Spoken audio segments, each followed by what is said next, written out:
Shalom, selamat pagi menjelang siang Bapak Ibu semuanya. Puji Tuhan, pada pagi hari ini kita kembali boleh ada di rumah Tuhan. Dan pagi hari ini kita juga akan ibadah disertai dengan perjamuan kudus. Dan tentunya setiap kita sudah mempersiapkan hati kita untuk datang ke hadapan Tuhan pagi hari ini, amin. Yang sepanjang minggu ini mengalami kebaikan Tuhan bisa melambaikan tangan, puji Tuhan. Kita semua mengalami kebaikan Tuhan. Karena itu sudah selayaknya kita mengembalikan untuk mempermuliakan nama Tuhan Yesus lewat pujian, penyembahan dan doa kita pagi hari ini. Mari kita sama-sama satukan hati. Kita datang ke hadapan Tuhan. Mari bawa hati yang bersyukur. Kami datang kepadamu ya Bapa, Bapa yang baik, Bapa yang selalu mengasihi kami, Bapa yang mengaruniakan segala kebaikan-Mu Tuhan. Segala yang baik telah kami terima. Terima kasih Tuhan Yesus buat kesehatan yang kami terima, buat segala apa yang kami boleh alami di dalam Engkau Tuhan. Segala masalah, pergumulan, tapi biarlah itu tidak menjadikan kami menjadi takut Tuhan. Tapi kami percaya kami punya Tuhan yang besar. Kami punya Tuhan yang Allah yang hidup, Allah yang selalu menyertai setiap kami. Apapun beban permasalahan pergumulan yang kami hadapi ya Bapa, pagi hari ini kami datang. Kami bawa di hadapan Engkau, kami letakkan di bawah kaki-Mu Tuhan. Kami percaya ketika kami datang membawa kesungguhan hati kami untuk beribadah, Engkau akan menyatakan kuasa-Mu, Engkau menyatakan mujizat-Mu bagi setiap kami ya Tuhan. Terima kasih Bapa, kami percaya ada kelepasan, ada kesembuhan ilahi, ada pengurapan yang baru, ada kekuatan yang baru yang Tuhan berikan bagi setiap kami. Terima kasih Tuhan Yesus, terima kasih. Pagi hari ini kami datang, kami ingin memuji, menyembah-Mu Tuhan. Kami mau bersorak bagi kebesaran nama-Mu, sebab kami punya Allah yang setia, Allah yang benar, Allah yang selalu bersama-sama dengan kami. Terpujilah nama-Mu di dalam nama Tuhan Yesus. Kami mengucap syukur, haleluya, amin. Mari kita bangkit berdiri bersama-sama sebelum kita memuji Tuhan. Bisa berikan salam kanan kiri, katakan Yesus kita setia dan benar. Yesus kita dahsyat, haleluya, haleluya.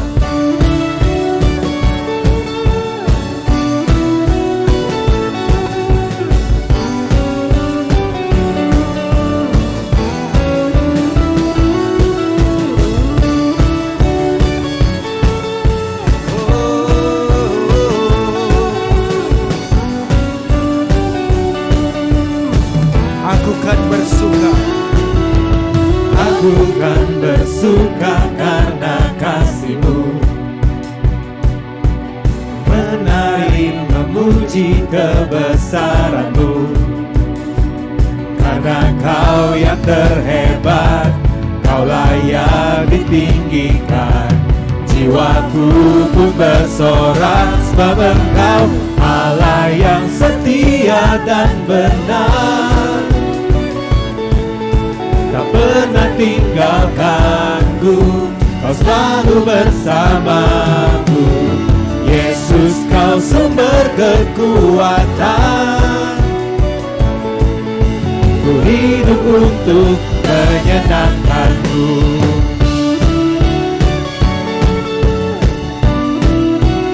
Kami mau bersuka di hadapan Engkau Tuhan.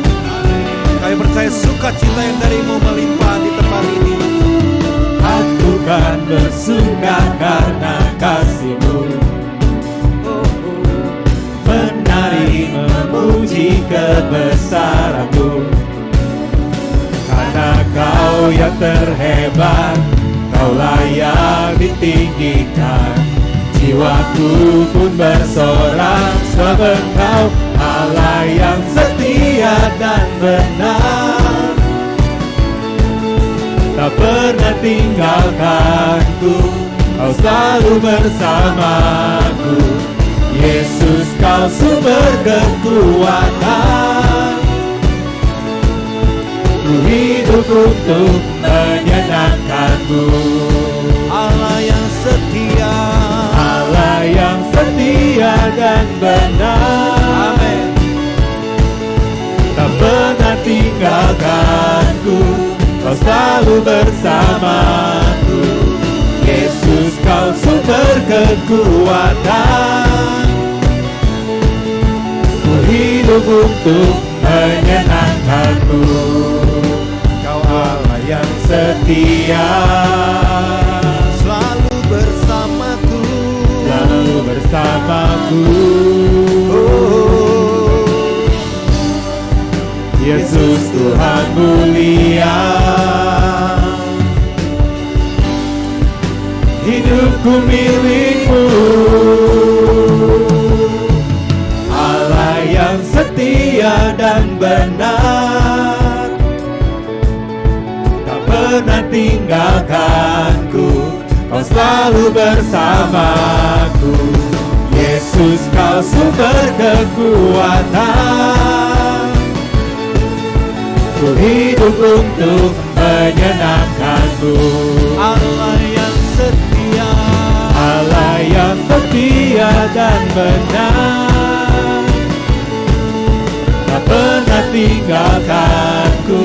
Kau selalu bersamaku. Yesus, Kau sumber kekuatan. Ku hidup untuk menyenangkan-Mu.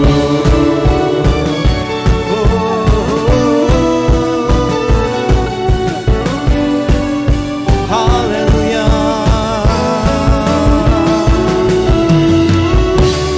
Mari bersorak haleluya. Kalau kita punya Tuhan Allah yang setia dan benar, kita mau jadikan Dia selalu sebagai kekuatan buat hidup kita. Amin. Haleluya.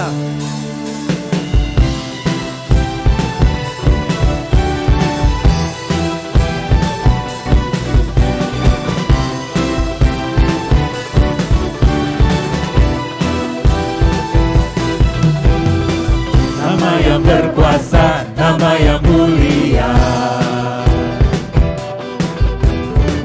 Engkau yang perkasa di bumi di surga.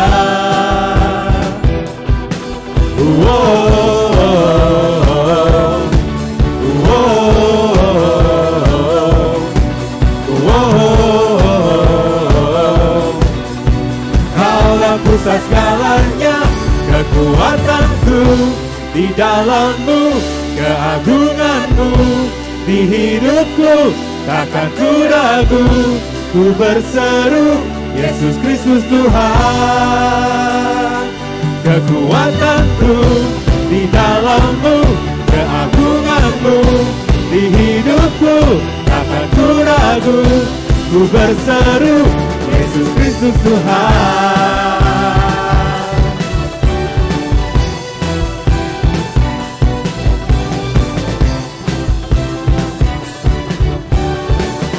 Nama yang berkuasa, Nama yang berkuasa, nama yang mulia. Engkau yang perkasa, Engkau yang perkasa di bumi di surga.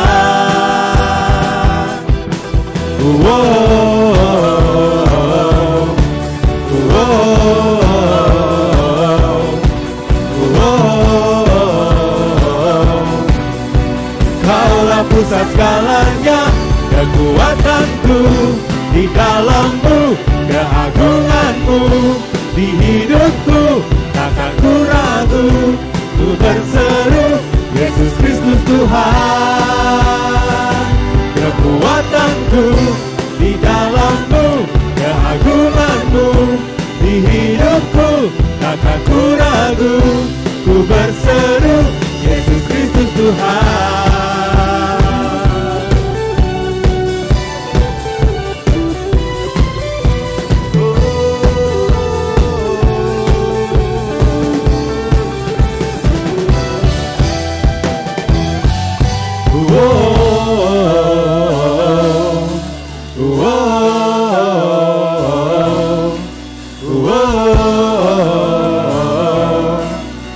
Kaulah pusat segalanya, kekuatanku. Di dalam-Mu, keagungan-Mu. Di hidupku, takkan ku ragu. Ku berseru, Yesus Kristus Tuhan.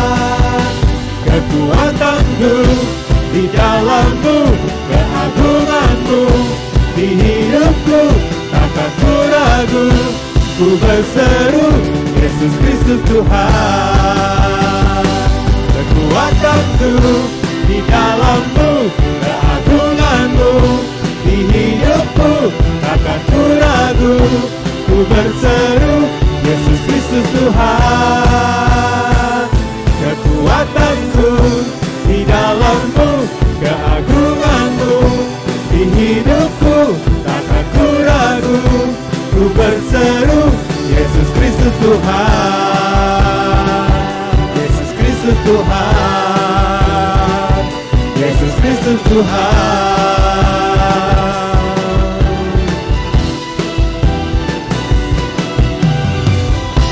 Haleluya.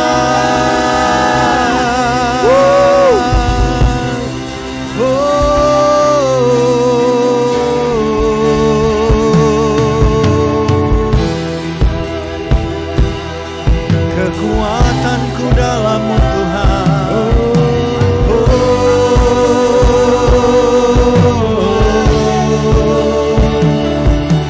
Yesus Tuhan, nama yang berkuasa di bumi di surga, di dalam yang berkuasa. Haleluya.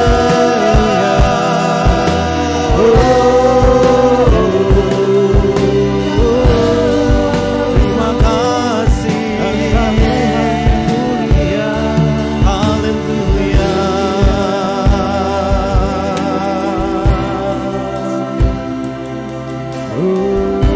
Mari bersama-sama katakan Yesusku besar. Yesusku besar, Dia mengatasi semua masalah. Yesusku besar, tak terbatas kuasanya. Yesusku besar, tiada yang mustahil baginya. Yesusku besar, Dialah yang terbesar. Yesusku besar, Yesusku besar, Dia mengatasi semua masalah. Yesusku besar, tak terbatas kuasanya. Yesusku besar, tiada yang mustahil baginya. Yesusku besar, Dialah yang terbesar. Dialah yang terbesar. Dialah yang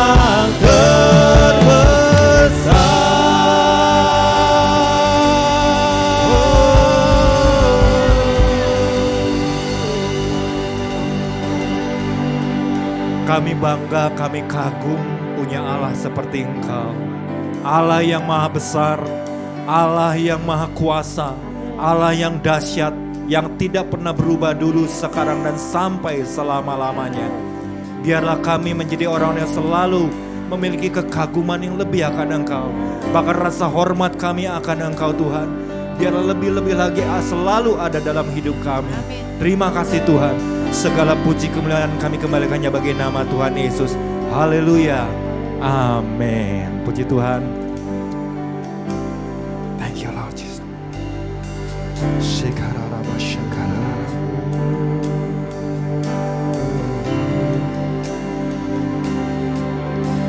Ajarku mengerti saat jalanmu tak bisa kulihat. Kau tetap setia, ingatkanku lagi, hidupku ada di dalam tangan-Mu. Rancangan-Mu Tuhan, indah dan mulia. tak pernah gagal, sanggup buktikan janji setiamu untuk selamanya. Imanku berkata, Tuhan tak pernah gagal.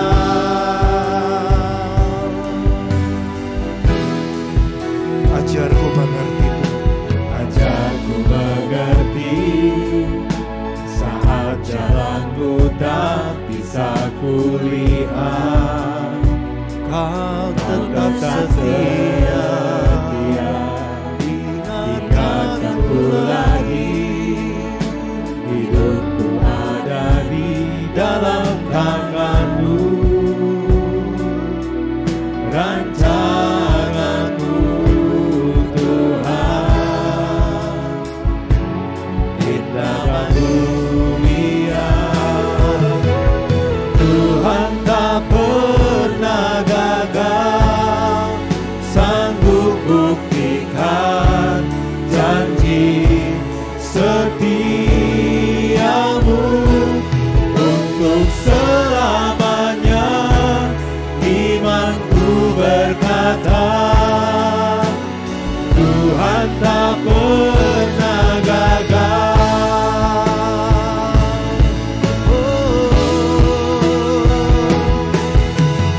Tuhan tak pernah gagal, sanggup buktikan janji setiamu untuk selamanya. Imanku berkata, Tuhan tak pernah gagal.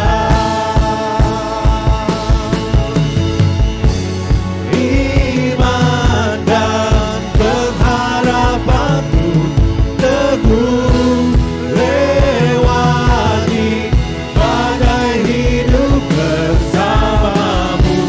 Tanganku kuat menjaga, Engkau kemenanganku. iman dan pengharapan, Iman dan pengharapanku teguh lewati badai hidup bersamamu. Tanganku kuat menjaga, Engkau kemenanganku. Mari katakan sekali lagi, iman dan pengharapanku teguh. Iman dan pengharapanku teguh lewati badai hidup bersamamu. Tanganku kuat menjaga, Engkau kemenanganku.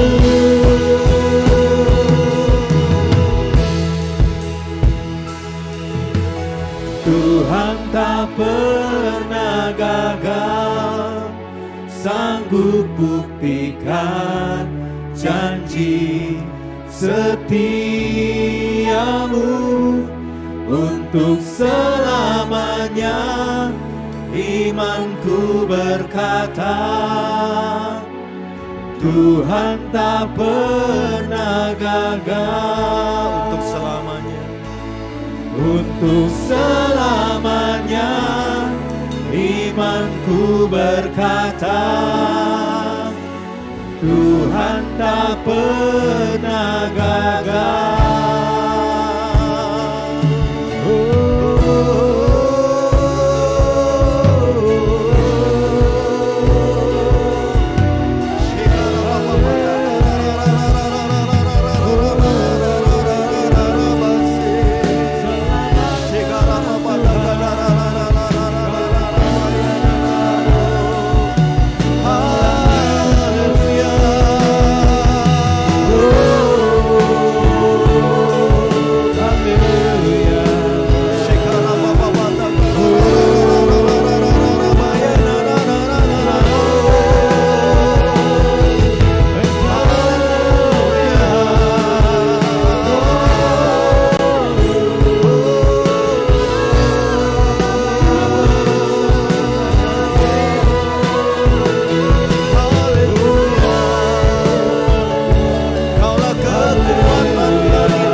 terus mengarahkan hati kami, mata kami, telinga kami hanya kepada Engkau Tuhan.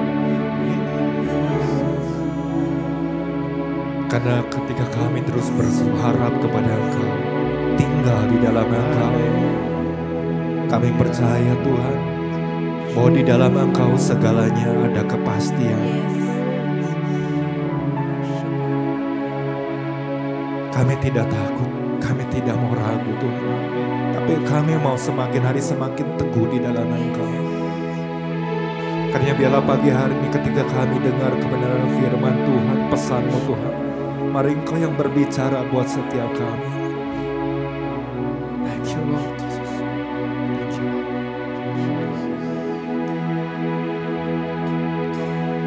Tuhan tak pernah gagal, sanggup buktikan janji setia. Mari kita bangkit berdiri bersama-sama.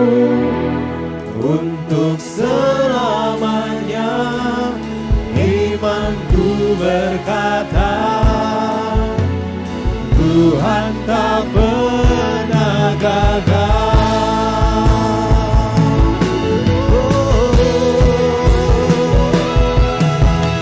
Tuhan tak pernah gagal, sanggup buktikan janji setiamu. Untuk selamanya imanku berkata, Tuhan tak pernah gagal. Untuk selamanya, untuk selamanya imanku berkata, Tuhan tak pernah gagal. Untuk selamanya imanku berkata, Tuhan tak pernah gagal.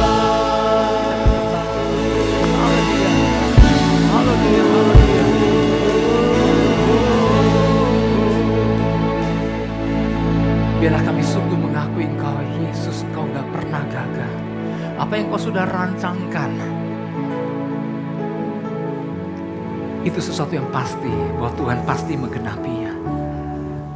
Namun manusia sering menganggap Engkau gagal. Tapi sesungguhnya bukan Engkau yang gagal. Seringkali manusia, pihak orang percaya, keburu keluar daripada rancangan-Mu. Terburu-buru mengambil keputusan sendiri. Tapi biarlah kami diingatkan melalui pujian ini. Kami mau ngakui Engkau dahsyat. Amin. Rancangan-Mu luar biasa. Yes, Lord Kami mau melekat dengan Engkau. Ya, Kami mau Tuhan. berjalan bersama Engkau. Ya, benar. Kami akan mengikuti tuntunan-Mu dan arahan-Mu. Ya, Maka Yesus. kami melihat penggenapan demi penggenapan yang luar biasa terjadi dalam Amin. kehidupan kami. Terima kasih Bapa.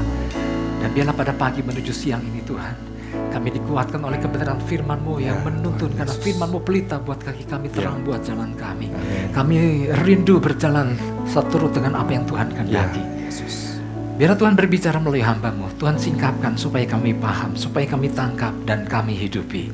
Segala pujian, segala hormat hanya bagi Yesus. Setiap kita Bapak Ibu Saudara siap dengar firman Tuhan, sama-sama katakan amin. Kita beri tepuk tangan buat Tuhan Yesus. Haleluya, haleluya. Silakan duduk Bapak Ibu Saudara. Shalom. Gimana kabarnya Bapak Ibu? Wow, luar biasa. Puji Tuhan.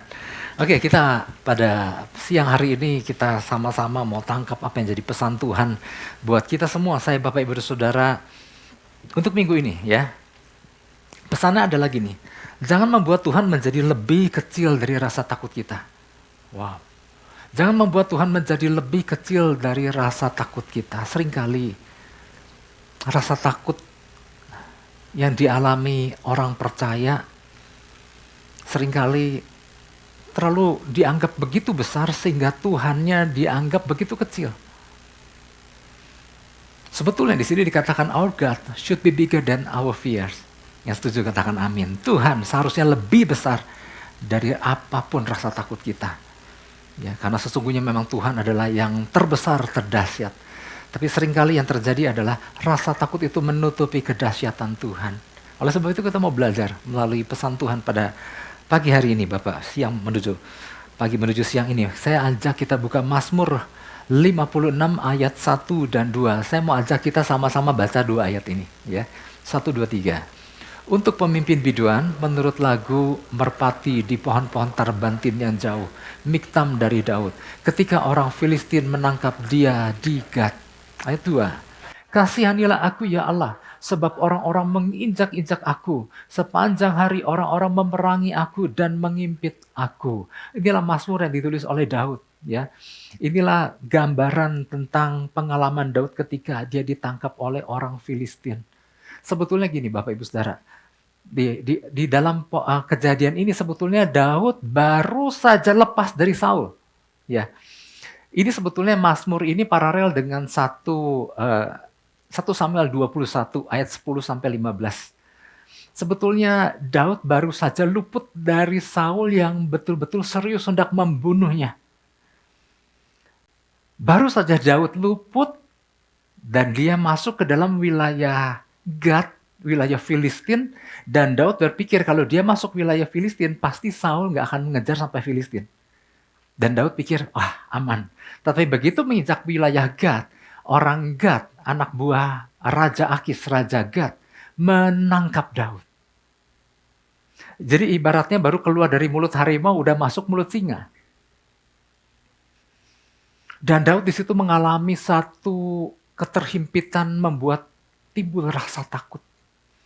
Dan di tengah rasa takut, Daud mengambil sebuah keputusan, aku mau pura-pura gila.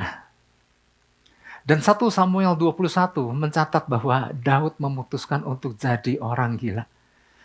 Ya kita bisa bayangkan bagaimana tingkah laku Daud yang seorang yang serius tiba-tiba jadi pura-pura orang gila. Di situ digambarkan bagaimana Daud menggaruk-garuk tangannya di pintu gerbang kota dan dia membiarkan ludahnya memenuhi jenggotnya maksudnya. Dan dia menganggap biar orang-orang menganggap dia hanyalah seorang gila yang orang pastinya tidak akan mengenali dia sebagai Daud. Tetapi anak buah Raja Akis melihat, ini kan orang yang sering dinyanyikan di Israel kan, Saul mengalahkan beribu-ribu, Daud mengalahkan berlaksa-laksa. Bukankah ini yang mengalahkan berlaksa-laksa itu? Bukankah ini Daud?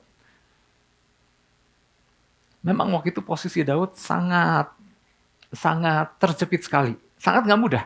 Ya, baru melepaskan diri dari Saul. Ya, dan entah apa yang dipikiran Daud, dia pikir ambil selangkah aman, udah pura-pura jadi orang gila aja. Ya, kadang gini Bapak Ibu Saudara, memang rasa takut yang dialami seseorang dapat membuat orang melakukan satu keputusan yang aneh. Rasa takut membuat orang mengambil keputusan yang terburu-buru. Keputusan yang tidak pikir panjang, dan Daud merasa udah jadi orang gangguan ingatan aja lah gitu ya. Dan ini jangan diartikan bahwa Daud ternyata stres dan mengalami gangguan jiwa, enggak. Ini hanya menggambarkan bahwa situasi yang dihadapi oleh Daud enggak mudah. Dan ini memaksa dia berbuat seolah-olah bahwa biarlah orang nggak ada yang kenali dia. Dia pikir seperti itu. Ya, Bapak Ibu Saudara, setiap manusia termasuk orang percaya, ya jujur boleh berkata bahwa kita pun seringkali berurusan dengan yang namanya rasa takut. Ya, rasa takut itu nggak pakai permisi. Kadang-kadang tiba-tiba kita diperhadapkan dengan suatu keadaan. Tiba-tiba ada ketakutan yang begitu tiba-tiba menyergap dan timbullah rasa takut. Ya. Kadang itu bisa terjadi sewaktu-waktu, kadang ada orang yang mengalami rasa takut yang berkepanjangan. Kenapa? Dia menghadapi sesuatu hal yang panjang. Atau dia menghadapi suatu ancaman di depan sana sehingga hari-hari yang dia jalani adalah hari-hari yang penuh ketakutan. Artinya bisa berbagai bentuk. Ya, memang gini Bapak Ibu Saudara, menurut ilmu psikologi memang bahwa adalah wajar bagi setiap manusia punya rasa takut. Ya. Rasa takut dalam level yang wajar itu memang perlu dimiliki oleh manusia dan itu normal. Kenapa? Adalah sebagai alat untuk memperingati apabila datangnya ancaman atau bahaya. Rasa takut itu yang akan mengerem seseorang. Bayangkan kalau orang nggak punya rasa takut. Ada kan satu penyakit yang dimana orang nggak punya rasa. Ada anak kecil yang nggak punya rasa sakit. Sehingga dia tabrak sana sini dan dia nggak merasa sakit. Nah ternyata gini, rasa sakit dalam level tertentu itu perlu untuk mengerem seseorang untuk tidak melakukan tindakan yang berlebihan. Jadi direm dengan rasa takut, dengan rasa sakit. Rasa takut pun sama, dalam level normal itu perlu buat mengerem seseorang ketika melihat adanya ancaman, melihat adanya sesuatu gangguan. Tetapi yang namanya level takut yang berlebihan ini yang nggak wajar. Ini yang seringkali membuat orang memiliki hidup di dalam ketakutan. Ini yang seringkali mengalahkan iman orang percaya. Iman yang ada pada orang percaya itu ketakutan. Maka kalau udah sampai di dalam level ketakutan, rasa takut yang berlebihan, maka yang menang adalah si iblis. Karena ketakutan adalah berasal dari si iblis. Karena iblis memang adalah sumber si ketakutan itu sendiri. Ya, ketakutan adalah roh. Makanya suatu kali Rasul Paulus menulis suratnya kepada Timotius. Timotius waktu itu adalah seorang anak muda dalam keadaan galau, menghadapi berbagai masalah, menghadapi berbagai tekanan. Dan di situ dia sempat mengalami sebuah tekanan tertentu. Dan Rasul Paulus berkata, Tuhan gak pernah memberikan roh ketakutan loh. Nah di situ kata Tuhan gak pernah memberikan roh ketakutan. Tapi roh yang memberikan kekuatan, kasih, dan ketertiban. Itu yang Tuhan berikan. Tuhan gak pernah kasih roh ketakutan. Karena ketakutan bukan dari Tuhan. Jadi ketakutan bentuknya adalah spirit. Spirit dari si jahat. Dan mereka mau si jahat mau. Orang percaya hidup di dalam ketakutan. Artinya ada roh yang menekan. Sehingga ia hidup dalam ketakutan. Dan dampaknya adalah keterpurukan, kejatuhan. Ya, ketakutan yang dibiarkan akan membuat orang hidup di dalam keterpurukan. Ya. Nah, Bapak Ibu Saudara, inilah yang menjadi pesan Tuhan buat kita semua, saya Bapak Ibu dan Saudara. Tuhan katakan gini melalui pesannya, bahwa ada rasa takut menguasai tidak sedikit hati anak-anak Tuhan. Meskipun saya nggak tahu, ya seperti apa masing-masing tahu, Tuhan lebih tahu. Ya, tentu rasa takut yang dimaksud bukan rasa takut yang level wajar tadi. Yang dimaksud adalah rasa takut yang mulai dalam tingkat yang lumayan, yang mungkin level lumayan dan besar, ya. Nah, karena gini, kenapa saya bisa tahu levelnya lumayan atau level besar? Karena gini, Tuhan memberikan pesannya adalah gini, jangan sampai Tuhan menjadi lebih kecil daripada rasa takut yang dimiliki oleh kita orang percaya. Tuhan gak mau rasa takut itu menguasai orang percaya sehingga Tuhan menjadi kecil, ya. Tuhan gak mau, maka di situ dikatakan don't let God become smaller than our fears, ya. Our God has to be bigger than our fears. Tuhan kita harus lebih besar dari rasa takut kita. Adalah wajar waktu kita menghadapi sesuatu dan kita ada rasa takut, tapi biarlah Tuhan tetap yang lebih besar. Yang ngerti katakan amin. Tuhan mau kita tetap, Dia tetap lebih besar di dalam hidup kita. Ya, saya nggak tahu ketakutan seperti apa yang dihadapi setiap masing-masing kita. Saya nggak tahu ya. Entahkah hal finansial, entahkah soal pekerjaan, entahkah kekhawatiran akan hari depan, entahkah soal pasangan hidup, entahkah soal hubungan keluarga, entahkah soal sakit penyakit, nggak tahu. Bisa apa saja. Ya. Ada satu kekhawatiran, aduh gimana kalau gini, gimana kalau nggak gini, gimana kalau begitu. Ya. Nah Tuhan mau. Jangan sampai hal-hal itu membuat Tuhan jadi lebih kecil. Ya. Dengan membiarkan adanya rasa takut menguasai saja, sudah merupakan bukti bahwa Tuhan dibiarkan menjadi kecil. Kenapa? Karena ketakutan dibiarkan memegang peranan dalam hati orang percaya. Itu aja sudah membuktikan bahwa Tuhan lebih kecil. Ya. Seolah-olah Tuhan tidak berkuasa mengatasi rasa takut kita. Nah, Bapak Ibu Saudara, apa yang bisa diakibatkan oleh timbulnya rasa takut? Rasa takut dapat menyebabkan ukuran Tuhan menjadi mengecil, ya. Sehingga gini, perkataan Tuhan, janji Tuhan, kuasanya seolah-olah dianggap kayak gak ada apa-apanya. Kenapa? Lagi rasa takut. Padahal Tuhan menyampaikan kata-kata kekuatannya, Tuhan menyampaikan tuntunannya, Tuhan menyampaikan jalan keluar, tapi itu seolah-olah dianggap seperti gak ada apa-apanya. Kenapa? Karena Tuhan memang dianggap lebih kecil. Ada rasa takut yang menguasai yang berlebihan. Ya. Jadi rasa takut dapat menyebabkan ukuran Tuhan menjadi mengecil. Rasa takut akan membuat apa? Rasa takut juga akan membuat ukuran pendapat manusia menjadi lebih besar dibandingkan pendapat Tuhan. Kadang-kadang di tengah rasa takut ada orang mengambil keputusan yang begitu sembrono. Yang penting nyaman buat dirinya dah. Udah nggak mencoba cari tahu apakah ini pendapat Tuhan. Seperti contohnya Daud kan. Baru lega sedikit lolos dari Saul, tiba-tiba ditangkap oleh orang Filistin. Sehingga dia mengambil keputusan, udah deh jadi orang gila aja. Apakah Tuhan menghendaki Daud menjadi orang? Kan enggak. Ya kadang-kadang apa? Di tengah rasa takut, timbullah sebuah keputusan-keputusan yang bukan berasal dari pendapat Tuhan. Apalagi, rasa takut akan membuat seseorang menyembunyikan keadaan dirinya daripada mengakui dan memohon jalan keluar kepada Tuhan. Ini yang seringkali terjadi dalam kehidupan orang percaya. Nggak mau mengakui rasa takut. Padahal gini, salah satu langkah untuk membebaskan dari rasa takut adalah datang sama Tuhan dan akui, Tuhan, aku takut. Aku sedang takut karena suatu perkara ini. Aku khawatir Tuhan. Dan aku minta perkataan-Mu, aku minta jawaban daripada Engkau. Dengan itu kita, artinya gini, kita terbuka sama Tuhan dan kita memohon arahan sama Tuhan. Dan seringkali yang terjadi dalam orang percaya kan gini, ketika ada rasa takut kan, enggak, ini mah nggak apa-apa, ini mah nggak apa-apa gitu. Padahal rasa takut adalah sesuatu yang perlu diobati, yang perlu disembuhkan. Tetapi nggak sedikit orang percaya yang menutupi dan menganggap itu nggak apa-apa. Pada kunci kepemulihan adalah keterbukaan. Terus apa lagi? Rasa takut akan membuat seseorang nggak berani melangkah lebih lanjut. Di saat pada dirinya sebetulnya terkandung potensi yang luar biasa. Ada orang-orang yang terlalu takut untuk menjalani lebih lagi kehidupannya. Aku kayaknya nggak sanggup. Aku kayaknya nggak mungkin. Aku kayaknya nggak akan qualified. Aku begini aja. Biarkan mereka aja yang lakukan. Biarkan aku sudah terlalu tua.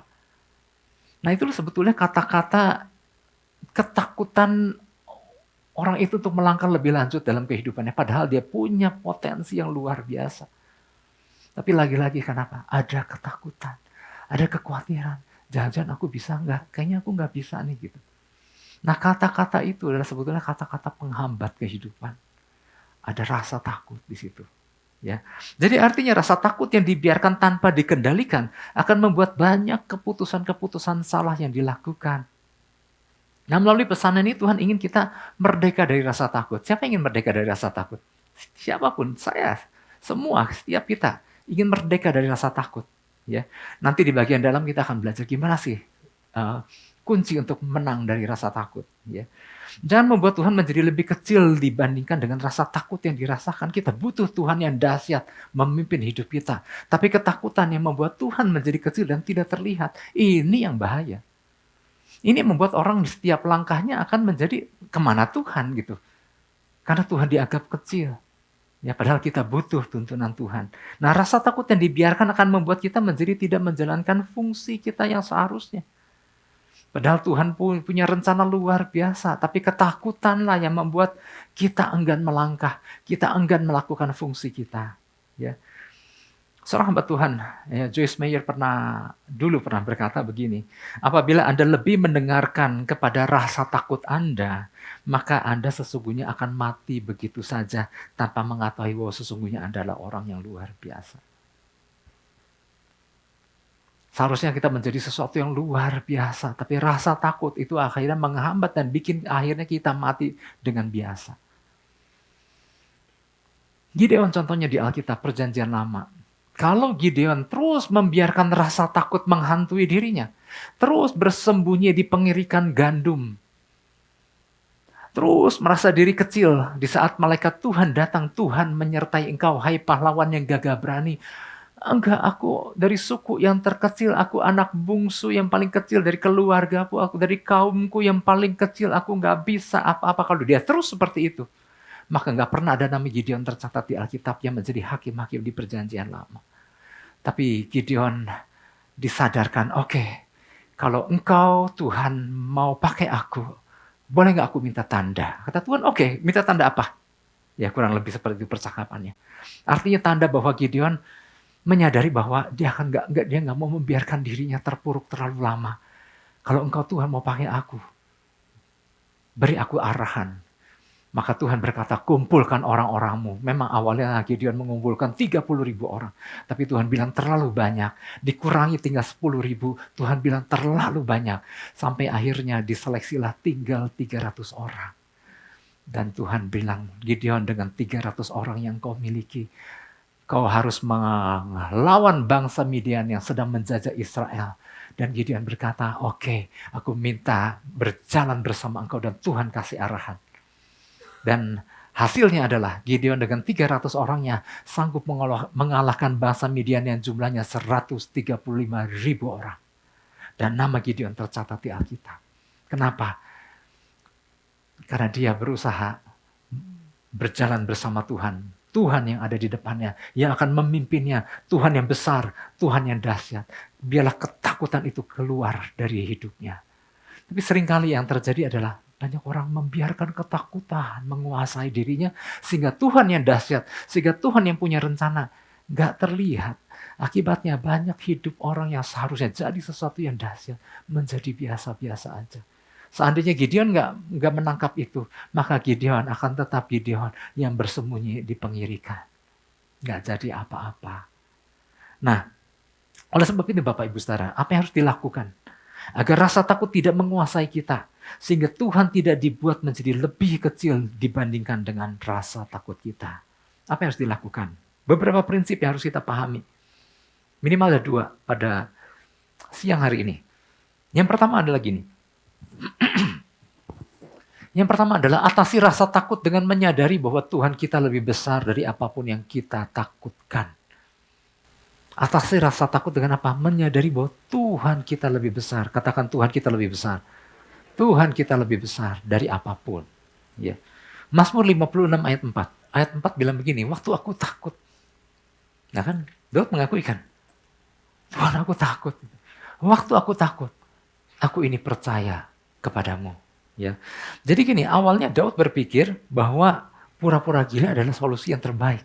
Mendingan aku pura-pura gila supaya aku nggak dikenali. Namun ternyata itu bukan ide yang baik kan. Ya.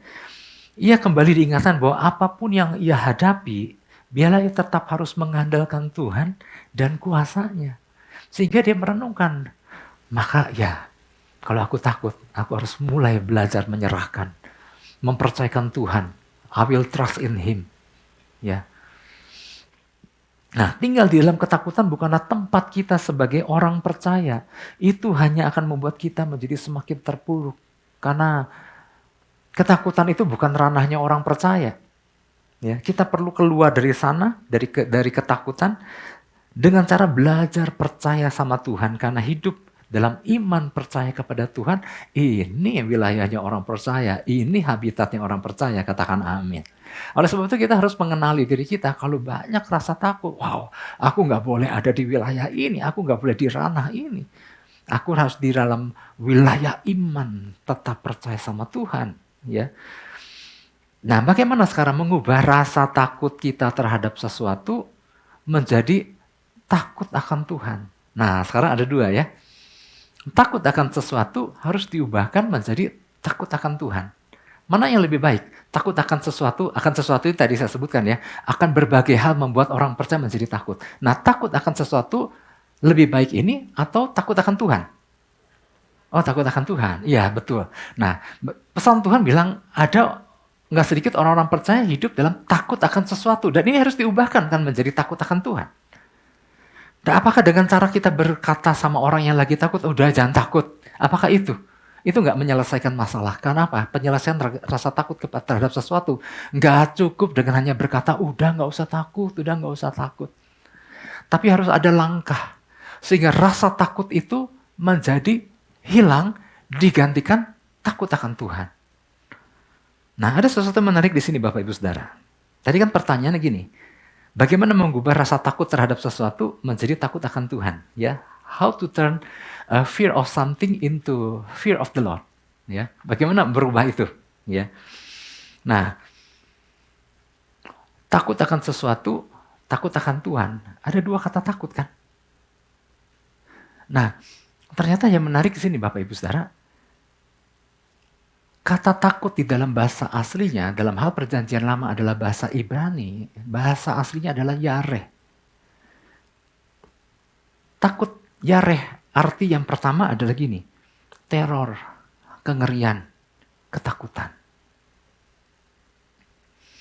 Arti yang kedua dari yareh atau kata fear atau takut tadi adalah, yang kedua adalah sangat-sangat bertolak belakang, sangat beda sekali. Kalau yang pertama teror, kengerian, dan ketakutan, arti yang kedua adalah perasaan kagum dan hormat. Loh, dari satu kata yang sama kok mengandung dua arti yang benar-benar sangat kontras, bertolak belakang.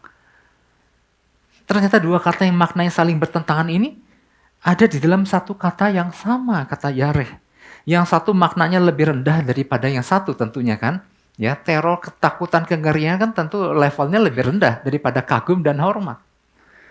Dan otomatis yang satu lebih di atas daripada yang satunya. Ya. Nah, kenapa ada orang percaya yang hidupnya menjadi tidak produktif? Karena ternyata gini, salah mengaplikasikan makna kata yareh tadi. Salah mengaplikasikan kata takut tadi. Ya. Untuk bagian yang takut akan sesuatu, yang tadi kan apa saja yang bisa membuat rasa takut. Ya, tentang hubungan finansial, keluarga, ketakutan akan hari depan, pasangan ini dan itu, ya. Untuk bagian yang takut akan sesuatu ternyata menggunakan yareh arti yang kedua, kagum dan hormat. Saking hebatnya ketakutan sampai dalam tanda kutip, kok kagum sama takutan yang kayak seperti itu, kayak Daud kan. Saking Daud dikejar-kejar terus sepanjang tahun-tahun hidupnya oleh Saul. Sehingga Daud merasa yang terutama dalam hidupnya adalah Saul yang mengejar-kejar untuk membunuhnya. Sehingga ada rasa kagum yang salah bahwa yang menjadi fokus daripada Daud adalah Saul. Sehingga ketika lolos dari Saul dia merasa lega. Ternyata tangan Filistin menyergapnya. Artinya dia salah mengaplikasikan kata takut tadi. Ya. Terhadap sesuatu yang harusnya dia hindari, dia takuti, dia jauhi. Tetapi ada akhirnya rasa kagum di situ. Nah sebaliknya, sehingga mengakibatkan kepada fear of the Lord, pakai kata yareh yang pertama. Takut, teror, kengerian. Kan ada orang jadi takut sama Tuhannya salah kan? Saking takut sama Tuhan, maka menjauh dari Tuhan. Nah ini yang seringkali akhirnya ketakutan menguasai orang percaya dan jauh dari Tuhan. Nah sekarang bagaimana caranya mengubahkan rasa takut akan sesuatu menjadi takut akan Tuhan? Ya. Nah, kita harus mulai mengaplikasikan dengan benar. Ya. Bagaimana mengubah takut akan sesuatu menjadi takut akan Tuhan? Pastikan kita menggunakan kata kerja yang tepat pada waktu kita berhadapan sama Tuhan. Datang sama Tuhan bukan karena takut yang salah, teror, kengerian, ketakutan, tapi datang sama Tuhan dengan ketakutan, hormat, dan kagum. Wow. Artinya, kini rasa takut akan Tuhan berbeda kadarnya dengan rasa takut akan sesuatu. Ya. Jadi rasa kagum dan hormat kepada Tuhan akan membuat kita menghormati hadirat-Nya, menghormati perkataannya, menghormati tuntunannya. Ini yang membuat kita mau datang mendekat, sujud, menyembah, memujanya. Ada rasa syukur yang dalam. Karena hormat dan takut akan Tuhan. Dan gak ada rasa takut karena ada kasih Tuhan. Ingat firman Tuhan dikatakan, di dalam kasih tidak ada ketakutan. Waktu kita hormat dan takut akan Tuhan, maka kasih Tuhan akan menguasai hati kita. Ada rasa syukur. Dibarengi dengan ketaatan akan Tuhan. Nah waktu kita memberikan hormat dan takut yang benar kepada Tuhan, maka Tuhan yang menjadi besar dalam kehidupan kita dan tidak ada tempat buat ketakutan akan sesuatu di sini. Yang sering jadi masalah, menempatkan takut akan sesuatu terlampau berlebihan dan tidak menjalin sebuah keintiman dengan Tuhan. Sehingga hidup di dalam ketakutan, kecemasan, kekhawatiran. Ya. Dan ini selaras dengan apa yang dikatakan di dalam Perjanjian Baru. Ternyata di Perjanjian Baru ada satu ayat yang ternyata dia mengaplikasikan prinsip yang sama. Kita harus mengubah takut yang salah menjadi takut yang benar kepada Tuhan. Kita buka Matius 10 ayat 28. Nah di sini dikatakan, dan janganlah kamu takut, Matius 10 ayat 28, dan janganlah kamu takut kepada mereka yang dapat membunuh tubuh, tetapi yang tidak berkuasa membunuh jiwa. Nah, janganlah kamu takut kepada mereka yang dapat membunuh tubuh, tapi tidak berkuasa membunuh jiwa. Ini bicara tentang manusia, ya, yang mengancam, yang punya rencana, ya. Kalau kita lihat nanti baca di situ dalam konteksnya, ada orang-orang yang mengancam orang-orang percaya di dalam Tuhan, tetapi yang Tuhan inginkan adalah takutlah terutama kepada Dia, kepada Tuhan yang berkuasa membinasakan baik jiwa maupun tubuh di dalam neraka. Nah, jadi kita harus mengubah takut akan sesuatu kepada takut yang benar, yaitu kepada Tuhan. Ternyata kata takut yang digunakan di Matius ini, karena di dalam Perjanjian Baru, maka bahasa aslinya adalah bahasa Yunani. Nah, bahasa Yunani untuk takutnya digunakan kata phobos. Phobos punya dua arti. Arti phobos yang pertama adalah takut, yaitu teror, kengerian, dan ketakutan. Kata phobos yang kedua adalah kagum dan hormat. Jadi arti yang ayat 28 ini, jangan kita menaruh kagum dan hormat kepada mereka yang dapat membunuh tubuh. Jangan takut kagum dan hormat pada takut akan sesuatu ini. Tapi takutlah, kagum dan hormatlah, fear of the Lord, kepada Dia yang berkuasa membinasakan baik jiwa maupun tubuh di dalam neraka. Jangan salah menempatkan rasa takut itu. Kadang ditempatkan rasa takut terhadap sesuatu, tapi nggak takut sama Tuhan. Tapi Tuhan mau tempatkan rasa takut akan Tuhan dalam pengertian kagum dan hormatlah. Berhubunganlah, sembahlah, pahami perkataannya, ikuti tuntunannya.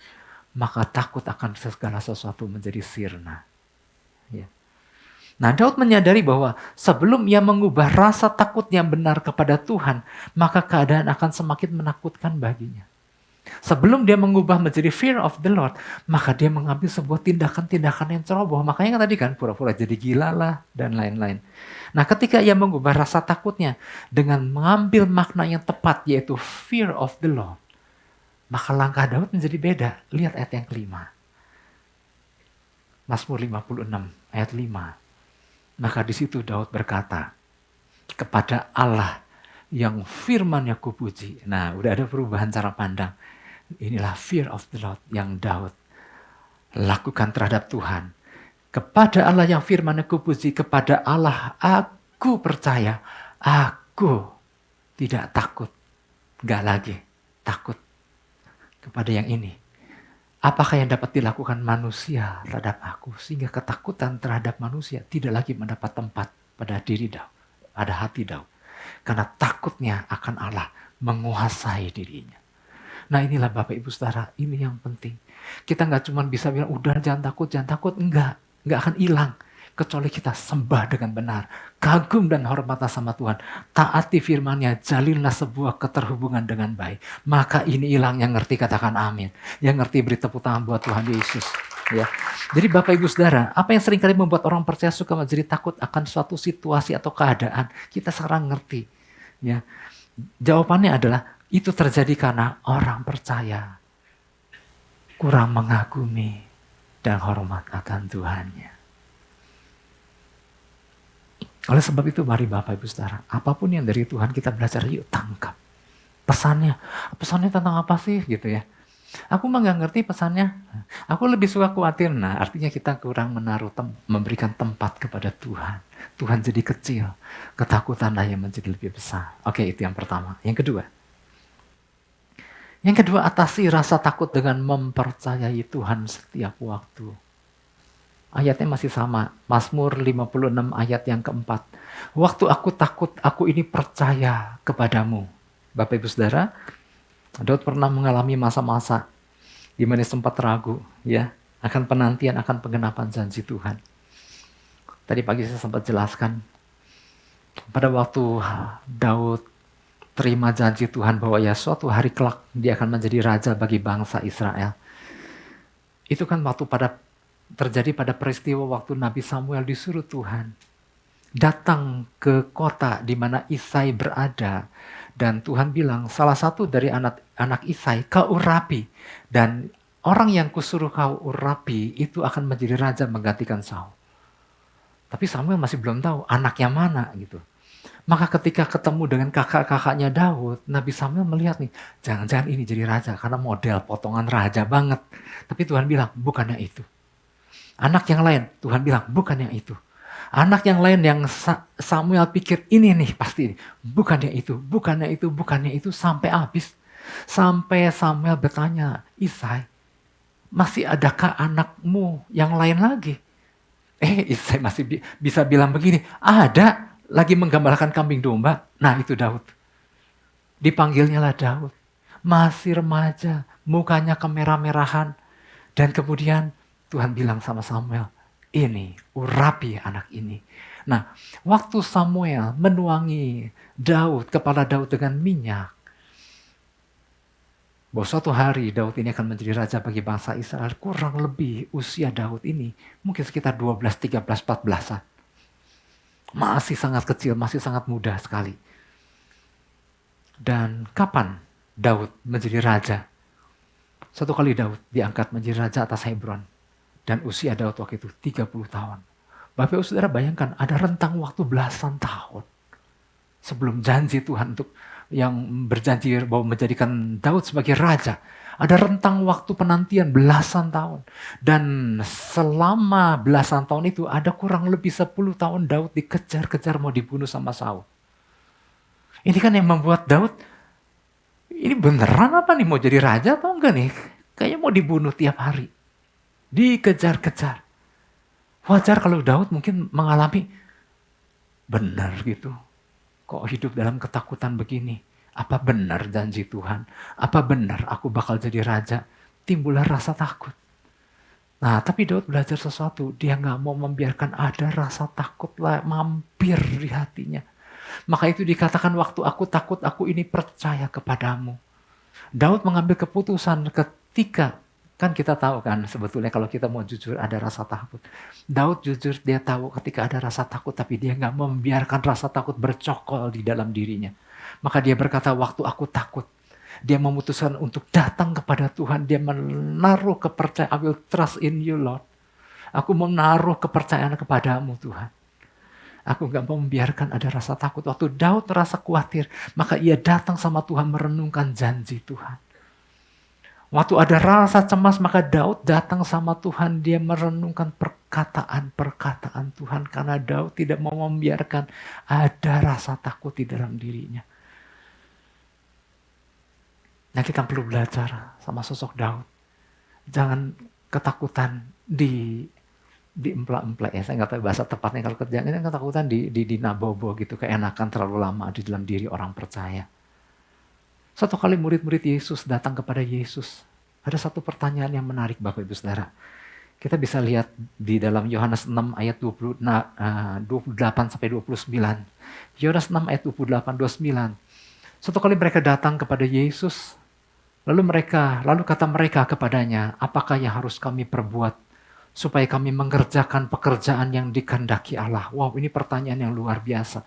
Apakah yang harus kami perbuat supaya kami mengerjakan pekerjaan yang dikehendaki Allah? Kemudian Yesus jawab gini. Jawab Yesus kepada mereka, inilah pekerjaan yang dikehendaki Allah. Ini kan lagi bicara pekerjaan. Tapi jawabannya menarik. Inilah pekerjaan yang dikehendaki Allah, yaitu hendaklah kamu percaya kepada Dia yang telah diutus Allah. Siapa yang dimaksud Dia yang telah diutus Allah? Yesus Kristus. Yesus bilang, kalau kau nanya pekerjaan apa yang dikehendaki Allah, yang dikehendaki Allah hendaklah kamu percaya kepada Dia, kepada Yesus. Nah, Yang menarik adalah penggunaan kata pekerjaan. Kenapa Yesus untuk percaya kok pakai kata pekerjaan? Ternyata pekerjaan di dalam bahasa aslinya digunakan kata ergon. Ergon punya arti gini, ergon adalah bekerja keras, artinya berusaha, bersungguh-sungguh seperti orang mencari nafkah. Iya kan, orang kalau nyari nafkah kan serius kan? Yuk gak cari nafkah, yuk gak makan. Yuk gak sungguh-sungguh, yuk gak naik pangkat. Jadi Tuhan menyamakan, yuk kalau engkau hendaklah kamu percaya kepada Tuhan, kamu harus melakukannya seperti orang kerja. Sungguh-sungguh bekerja keras, serius untuk bisa selalu percaya sama Tuhan. Enggak main-main, enggak kadang-kadang. Ada di sini kerja kadang-kadang. Pastinya dapat peringatan kali ya, mau masuk mau enggak, gimana aku aja enggak lama juga pasti udah enggak kerja lagi. Tapi Tuhan mau. Kenapa pakai kata ergon? Artinya gini, Tuhan mau untuk mempercayai Tuhan. Jangan selalu kita minta orang lain yang terus bikin kita percaya sama Tuhan.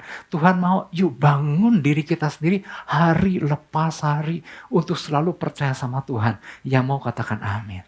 Hari ini hari Minggu. Bapak Ibu Saudara dengar pesan dari Tuhan melalui gembala. Atau kadang hari minggu selanjutnya dengar khotbah, dengar firman dari seorang hamba Tuhan. Itu hari Minggu. Dan kita merasa, amin, aku dikuatkan. Puji Tuhan dengan itu. Bagaimana dengan Senin? Bagaimana dengan Selasa? Bagaimana dengan Rabu? Bagaimana dengan Kamis? Bagaimana dengan Jumat? Bagaimana dengan Sabtu? Apakah kita kemudian melowongkan Senin sampai Sabtu dan kemudian, ya sampai hari Minggu kembali? Yang namanya takut, yang namanya keadaan, berbagai keadaan, yang namanya masalah itu nggak pakai kasih tahu dulu. Bisa datang di Senin, di Selasa, di Rabu, saya nggak tahu. Bisa datang di jam berapa aja bisa. Jangan sampai waktu kita nggak siap, nggak dalam hubungan percaya sama Tuhan, datanglah masalah. Yang timbul adalah ketakutan menguasai. Karena Tuhannya lagi kecil di situ. Oleh sebab itu Tuhan mau hari lepas hari adalah keputusan kita. Bangun diri kita. Bikin diri kita terus terhubung dan percaya sama Tuhan. Yang mau katakan amin. Kalau kita terus mengadakan, oh yo kamu bikin aku percaya dong. Ayo Pak Pendeta bikin aku terus percaya sama Tuhan. Ya mungkin bisa di hari Minggu. Tapi hari selanjutnya adalah keputusan kita. Kita nggak bisa terus dicekoki hari lepas hari. Kita bangun diri kita sedemikian rupa pada waktu kita terus terhubung dan membangun kepercayaan sama Tuhan. Nggak ada tempat buat ketakutan. Katakan amin. Oleh sebab itu saya mau undang kita bangkit diri sebentar, kita masuk ke dalam perjamuan kudus. Mari Bapak Ibu Saudara kita renungkan apa yang jadi pesan Tuhan.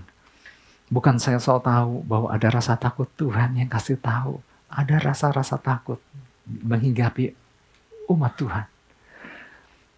Dan jangan sampai rasa takut itu menguasai sehingga Tuhan menjadi kecil dalam hidup umat Tuhan. Bapa, ampuni kami. Sekiranya mungkin kami membiarkan rasa takut menguasai hati kami tanpa kami sadari.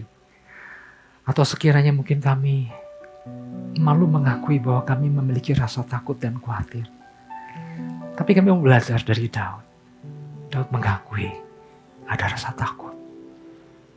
Dan waktu dia takut, dia berkata sama Tuhan, waktu aku takut, aku percaya kepadamu. Whenever I am afraid in you, I will trust in you, Lord. Waktu aku takut, aku mau menaruh kepercayaanmu kepadaku, kepercayaanku kepadamu. Aku mau mengagumi Engkau Tuhan senantiasa dalam hidupku. Aku gak mau berlama-lama dengan kekhawatiran ada dalam hatiku. Mari Bapak Ibu Saudara, sekiranya kita menyadari ada rasa khawatir, ada rasa takut. Biarlah hari ini ketika kita dengar firman Tuhan, kesampingkan. Isi dengan janji Tuhan. Isi dengan perkataan Tuhan.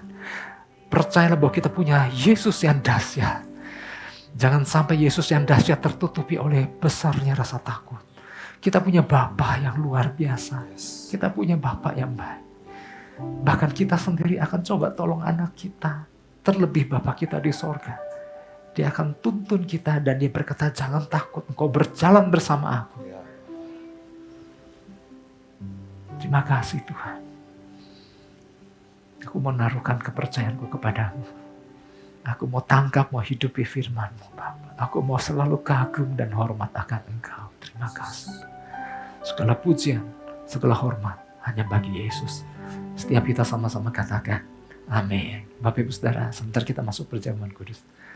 Tadi kita berdamai sama Tuhan, mari kita berdamai dengan sesama. Samping kiri kanan Bapak Ibu Saudara, suami, ada istri, ada orang tua, ada anak, ada teman sepelayanan, ada saudara seiman. Mari berdamai. Mungkin dari perkataan tindakan kita melukai atau bikin salah. Ampuni. Saya sebagai gembala saja minta maaf Bapak Ibu Saudara. Ya. Istri tadi udah nggak ada, kakak mungkin, ya, anak ada, adik mungkin ada di rumah, di rumah, di video.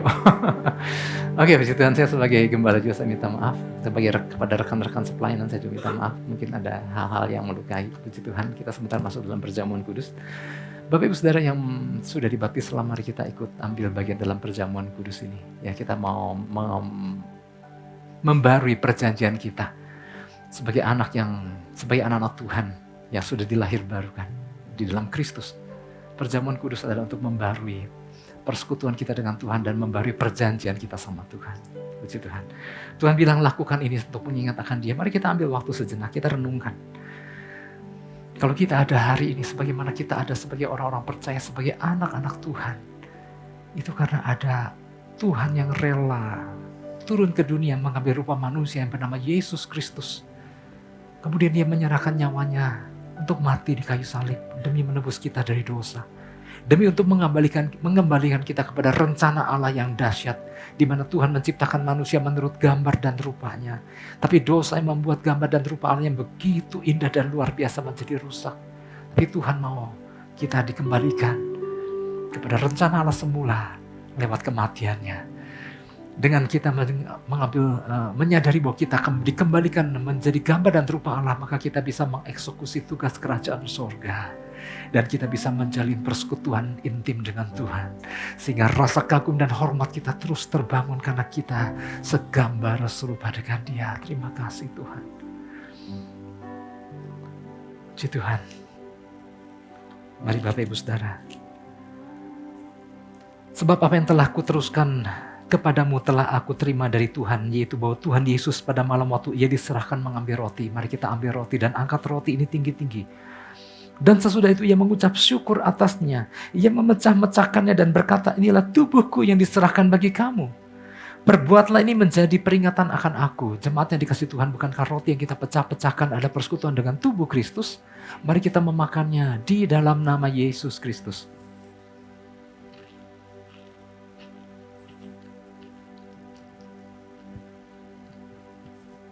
Haleluya, haleluya. Mari kita angkat cawan ini. Demikian juga Ia mengambil cawan sesudah makan lalu berkata, cawan ini adalah perjanjian baru yang dimeteraikan oleh darahku. Berbuatlah ini setiap kali kamu meminumnya menjadi peringatan akan aku. Jemaat yang dikasihi Tuhan, bukankah cawan pengucapan syukur yang atasnya kita ucapkan syukur adalah persekutuan dengan darah Kristus? Amin. Mari kita meminumnya di dalam nama Yesus Kristus. Haleluya. Haleluya. Mari kita angkat kedua belah tangan kita dan naikkan syukur kita. Terima kasih Tuhan. Terima kasih ya Tuhan.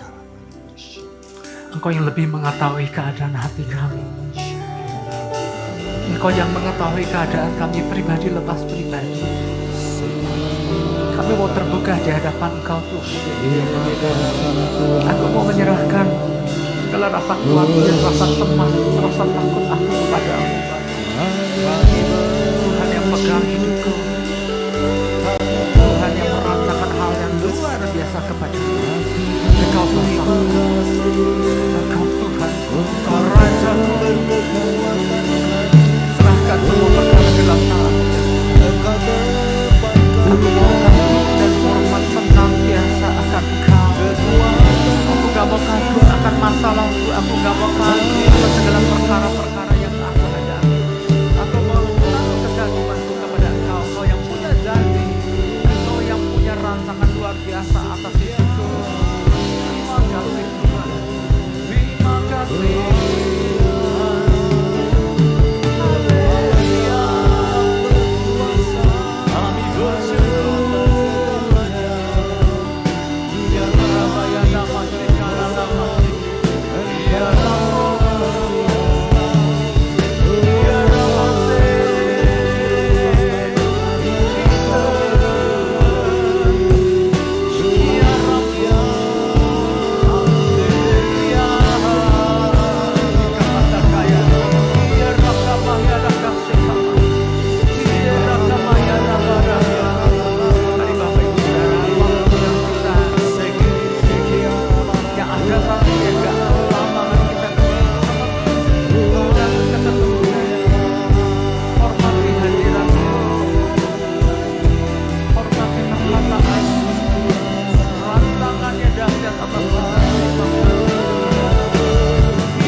syukur, terima kasih Tuhan untuk firman-Nya, untuk pesan yang Kau sampaikan melalui hamba. Ya, Tuhan. Firman yang kami terima tidak kembali kepadamu sia-sia, Benar, Yesus. melainkan melaksanakan apa yang Kau kehendaki dan Amin. berhasil dalam apa yang Kau suruhkan. Bapa, kami mau nangkap, biarlah Tuhan kami yang memberikan respon yang benar terhadap Engkau. Betapa kami seharusnya kagum dan hormat kepada Ya. Engkau yang dahsyat, Allah yang luar biasa, Yesus yang perkasa. Bapak, terima kasih kami boleh mengambil perjamuan kudus pada ikut ambil bagian dalam perjamuan kudus pada siang hari ini. Kami menjadi satu dengan tubuh dan darah-Mu ya Tuhan Yesus. Ada perjanjian yang dibaharui ketika kami ikut ambil bagian dalam perjamuan kudus. Sekaligus kami menyadari ada kekuatan yang baru yang kami terima. Yang datang dengan sakit, terima kesembuhan. Yang datang dengan keletihan, kelemahan, terima kekuatan yang baru.